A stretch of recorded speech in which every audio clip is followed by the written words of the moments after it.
All right. Chris, thanks for joining us here today. Thanks for having me. Hypefest 2026. Let's go. Let's go. All right. Yeah, you're a current investor here at No Limit Holdings right now. And you've built Supercexy as well, which is Supercexy. Yeah, and now you're doing Hyperliquid. You're doing a command line interface for agents. Yeah, it's an open source command line tool. Yeah. Okay. Sick. This is open source with the Open House of Finance. So we love this. We love it. Correct. Yeah. So a couple questions for you. Okay. How does shipping apps does it make you a better investor? Do you feel, or vice versa? It does. So here's an interesting story, right? We all know HIP4 just came out last Monday or Tuesday. Yep. I actually saw it on Saturday before anyone posted anything on Twitter. Okay. Because I was actively playing with the APIs and Hyperliquid. Right. And we kind of saw the outcome stuff like way before anyone posted anything on Twitter. So that helps us, understand. Sometimes give us a bit of advanced information in terms of what the teams are working on. I've done these a couple of times in the past, but being actively involved in building Hyperliquid definitely helps a lot. Yeah, amazing. What's been driving traders to come to Supercexy? So the funny story here is when we first started building Supercexy, everyone was talking about on-chain Binance at the time. But if you look at most of the interfaces on Buildercode, it was all Robinhood style, retail-friendly, simple UI. If you ask a Binance trader, would you trade on this Robinhood style UI? Most likely not, right?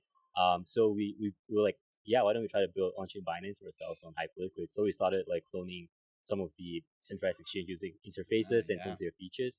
And I think traders like that. And I think we've proved to the market that, you can build a very good exchange on Hyperliquid. And that was the intention. It wasn't we wanted to make $1 million on Hyperliquid. It was more hey, how can we get more people to build on Hyperliquid?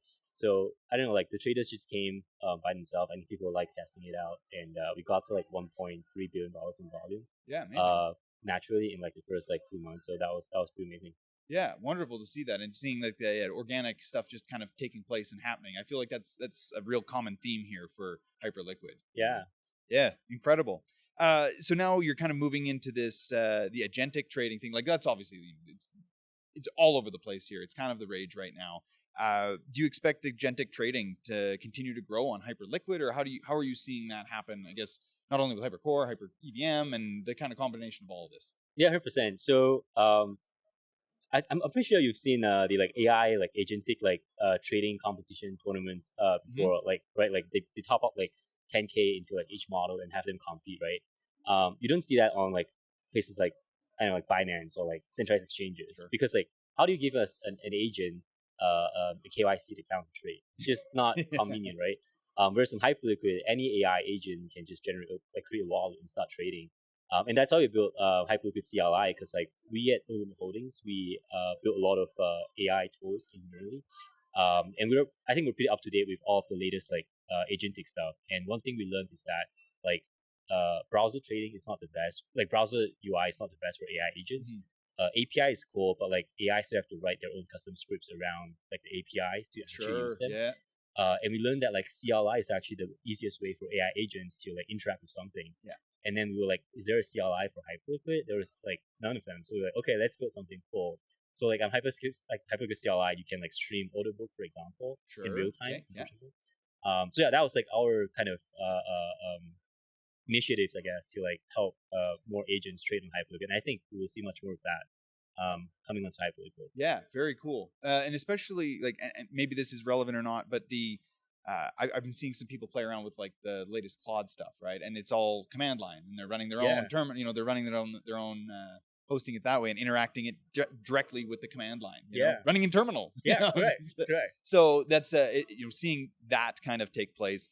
It does make a lot of sense what you've explained, and being able to provide that command line is really cool. Yeah. So, yeah, amazing. Are you seeing, I guess, these agentic workflows and AI adoption, in the private investment markets as well, or how's that?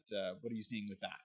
Definitely. So I think a lot of funds are definitely trying to figure out how do you have AI, do more for investments for you, because everyone's trying to figure out AI is really good at coding now, but can it also do investments or finance?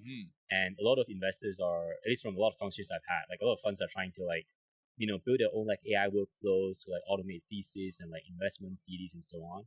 I feel like, and there's a lot of liquid funds as well that are using AI a lot. So I feel like same comments as before, right? I think Hyperliquid as one of the most permissionless platform to trade on. I think it's going to get a lot of traction from a lot of these funds. I think it's going to take a bit of time because like the difficult part here is how do you like build out a workflow and like some like algos that actually works, that is profitable, and like that's something everyone's trying to figure out right now. But I think once that's like kind of cracked, I think we'll see a lot of these like traction coming into Hyperliquid. Yeah, amazing. I look forward to it, and the more volume, obviously that just creates a wicked flywheel. They've kind of got a great system for that. So even if it is, these agentic traders who are just doing, like minor transactions or maybe even larger ones at the, and all that, the volume really just helps everything and keeps that flywheel going here for everything. So. Yeah, vibe trading. Yeah, vibe trading. Yeah, that's the next thing, right? Yeah, I think so. I've been starting to see some some terminology around that, and it makes sense here as we have like vibe coders are just like super empowered now these days. They have the ability to vibe code, everything. Yeah. So yeah. Actually, one thing I thought this was a very interesting angle. I think like if you try to like compete with like SEO, for example, on Google search, it's very hard to compete because like if you try to search terms like finance or like investments, it's all the TradFi stuff, right?